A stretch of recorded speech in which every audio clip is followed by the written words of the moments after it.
Therapist. वापस आने पर स्वागत है रोहन। पिछली बार हमने बात की थी कि सोशल सिचुएशंस आपके लिए कितनी भारी लगती हैं, खासकर जब आप कल्पना करते हैं, इमेजिन करते हैं कि लोग आपको जज कर रहे हैं।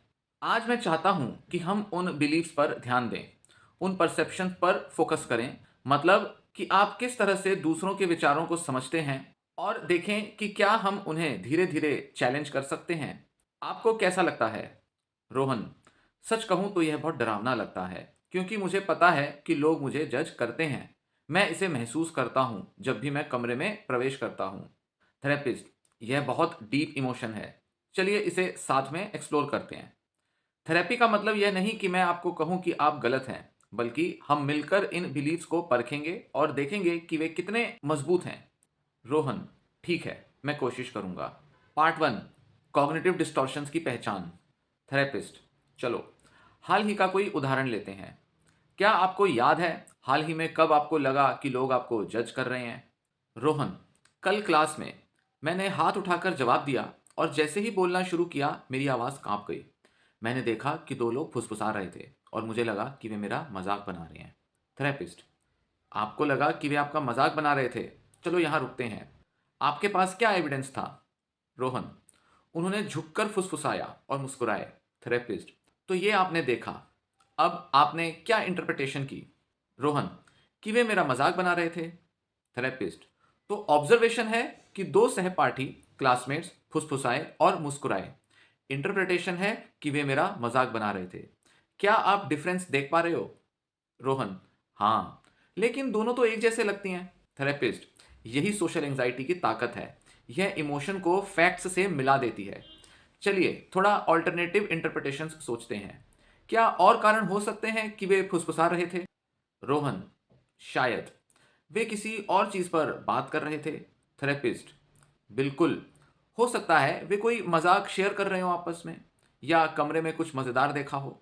बात यह है कि आपका मन ऑटोमेटिकली सबसे डेंजरस इंटरप्रिटेशन को चुन लेता है। रोहन: क्योंकि हमेशा ऐसा ही होता है मेरे साथ। थेरेपिस्ट: और यही डिस्टॉर्शन है जिस पर हम काम कर रहे हैं। इसे कहते हैं माइंड रीडिंग। बिना सबूत के मान लेना कि आप जानते हैं कि लोग आपके बारे में क्या सोच रहे हैं। रोहन: लेकिन यह बहुत वास्तविक लगता है, बहुत रियल लगता है ये। थेरेपिस्ट: इमोशंस शक्तिशाली होती हैं, लेकिन वे एविडेंस नहीं होती। यही कारण है कि हम कॉग्निटिव रीस्ट्रक्चरिंग का उपयोग करते हैं, मतलब इमोशंस को फैक्ट्स से अलग करने के लिए एक नए तरह से अपनी थिंकिंग को रिकंस्ट्रक्ट करते हैं। दूसरा पार्ट: सॉक्रेटिक क्वेश्चनिंग करना। थेरेपिस्ट: चलो आपके बिलीफ की जांच करते हैं। मान लो वे सच में आपके बारे में फुसफुसा रहे थे, तो सबसे बुरा क्या हो सकता है? रोहन: कि वे सोचें मैं बेवकूफ़ हूं। थेरेपिस्ट: और अगर वे ऐसा सोचते हैं तो आपके बारे में इसका क्या मतलब है? रोहन: कि मैं वाकई बेवकूफ़ हूं। Therapist: interesting. तो किसी एक व्यक्ति का पॉसिबल थॉट आपकी पूरी पहचान तय कर देता है? रोहन: शायद यह थोड़ा एक्सट्रीम सोचना हुआ।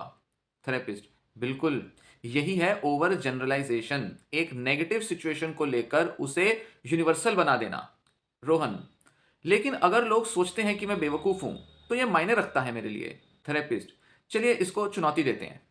कल्पना कीजिए कि आप किसी को चलते समय ठोकर खाते देखते हैं। क्या आप तुरंत सोचते हैं ये व्यक्ति तो बेकार है? रोहन: नहीं, मैं सोचूंगा ओह ऐसा तो होता रहता है।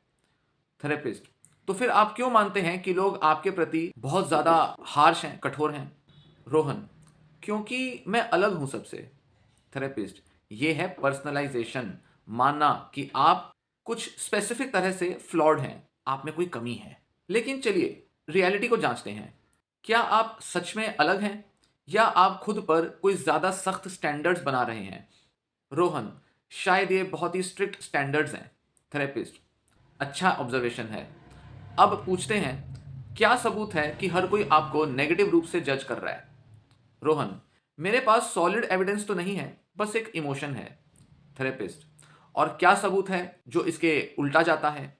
रोहन: कुछ सहपाठी मुस्कुराते हैं, कुछ ध्यान से सुनते हैं। टीचर ने कहा था कि मैंने अच्छा पॉइंट दिया। थेरेपिस्ट: शानदार। तो सबूत जो है वो काफी मिक्स्ड है, फिर भी आपका मन केवल नेगेटिव पर ध्यान देता है। इसे कहते हैं मेंटल फिल्टर।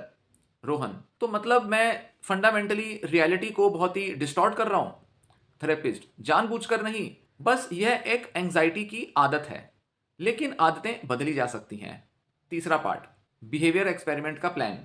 थेरेपिस्ट, चलिए एक छोटा सा एक्सपेरिमेंट करते हैं। अगली बार जब आप क्लास में बोलें तो जजमेंट के सिग्नल ढूंढने की बजाय मैं चाहता हूं कि आप जानबूझकर न्यूट्रल या पॉजिटिव रिएक्शंस पर ही ध्यान दें। रोहन, यह इम्पॉसिबल लगता है। थेरेपिस्ट, चैलेंजिंग है, हाँ, लेकिन इसे डेटा कलेक्शन समझें। आप खुद को यह साबित करने की कोशिश नहीं कर रहे कि लोग आपको पसंद करते हैं, आप बस एविडेंस इकट्ठा कर रहे हैं। रोहन, ठीक है, तो मैं किसी का सिर हिलाना, मुस्कुराना या उसका अटेंशन देना, ये सब के साइंस देखूंगा। थेरेपिस्ट, बिल्कुल। और अगर आप किसी को फुसफुसाते देखें तो आप वे मेरा मजाक बना रहे हैं इसके अलावा तीन कोई ऑल्टरनेटिव रीजंस देखें, उनके बारे में लिखें। रोहन, जैसे वे होमवर्क पर बात कर रहे हैं, या वो कोई जोक शेयर कर रहे हैं, या उनका ध्यान बस भटक गया है।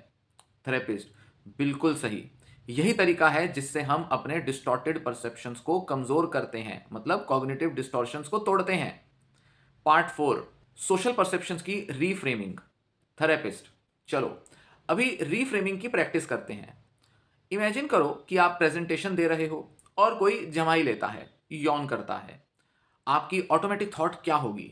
रोहन, यही कि मैं बोरिंग हूं। थेरेपिस्ट, अब ऑल्टरनेटिव्स सोचते हैं। रोहन, उन्होंने ठीक से नींद नहीं ली होगी, या वे लंच करके थक गए होंगे। जम्हाई लेने का मतलब हमेशा बोरियत नहीं होता। थेरेपिस्ट, क्या बात है, शानदार। देखो कैसे परसेप्शन सेल्फ ब्लेम से न्यूट्रल इंटरप्रिटेशन में बदल गया।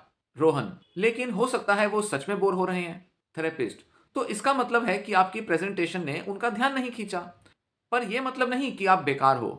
हर कोई कभी कभी बोर होता है, तो इससे हम कोई कैटेस्ट्रॉफिक इंटरप्रिटेशन तो नहीं निकाल सकते। रोहन, हाँ, ये थोड़ा हल्का फीलिंग देता है। थेरेपिस्ट, यही हमारा गोल है, कैटेस्ट्रॉफिक इंटरप्रिटेशन से बैलेंस्ड इंटरप्रिटेशन की ओर आगे बढ़ना। पार्ट 5, इमोशनल रीजनिंग को चुनौती। थेरेपिस्ट, सोशल एंजाइटी में एक और कॉग्निटिव डिस्टॉर्शन होती है इमोशनल रीजनिंग, यानी यह मानना कि मैं चिंतित महसूस कर रहा हूं तो लोग मुझे जरूर जज कर रहे होंगे। रोहन, हाँ, ये बिल्कुल मेरे साथ होता है ऐसा। थेरेपिस्ट, चलो इसे टेस्ट करते हैं। कल्पना कीजिए कि आप लेक्चर दे रहे हैं, कोई स्पीच दे रहे हैं और नर्वस महसूस कर रहे हैं। क्या आपकी चिंता अपने आप यह साबित करती है कि जो ऑडियंस है वो आपको नेगेटिव रूप से देख रही है? रोहन, जरूरी तो नहीं है ऐसा। थेरेपिस्ट, सही बात। एंजाइटी एक इंटरनल एक्सपीरियंस है, दूसरों को शायद पता भी ना चले, और अगर पता चले तो वे सिंपैथी भी रख सकते हैं। रोहन, तो मेरी फीलिंग्स फैक्ट्स नहीं है। थेरेपिस्ट, बिल्कुल। यही परसेप्शन में सबसे बड़ा बदलाव आपको लाना है, और यही वो बदलाव है जिसकी तरफ अब आप आगे बढ़ रहे हो। पार्ट 6, थेरेपिस्ट का कंक्लूजन और रोहन की रिएक्शंस। थेरेपिस्ट, इन थेरेपी सेशंस में हमने सोशल एंजाइटी से जुड़े डिस्टॉर्शंस पहचाने। Mind reading, overgeneralisation, personalisation, mental filter और इमोशनल रीजनिंग। हमने रीफ्रेमिंग की प्रैक्टिस की और एक बिहेवियर एक्सपेरिमेंट का प्लान बनाया। अब आपको कैसा लग रहा है? रोहन, सच कहूं तो हल्का महसूस हो रहा है। अजीब है, मुझे अभी भी नर्वस महसूस हो रहा है, लेकिन अब समझ आता है कि मेरा मन चीजों को बढ़ा चढ़ाकर दिखाता है। थेरेपिस्ट, यही प्रोग्रेस है। एंजाइटी तुरंत गायब नहीं होगी, लेकिन परसेप्शंस बदलने से उसकी ताकत कम हो जाती है। रोहन, मैं क्लास में एक्सपेरिमेंट करने की कोशिश करूंगा। थेरेपिस्ट, बहुत बढ़िया। याद रखना, थेरेपी प्रैक्टिस पर ही बेस्ड होती है। बिना प्रैक्टिस किए थेरेपी के बेनिफिट्स आ ही नहीं सकते। हर बार जब आप किसी कॉग्निटिव डिस्टॉर्शन को चुनौती देते हो तो आप उसे कमजोर कर देते हो। यही थेरेपी में सीखना होता है, और जब कॉग्निटिव डिस्टॉर्शंस को तोड़ना आ जाता है तो सोशल एंजाइटी में भारी कमी आ सकती है। इसी तरह थेरेपी में प्रोग्रेस किया जाता है, और यही लक्ष्य होता है कॉग्निटिव बिहेवियर थेरेपी का।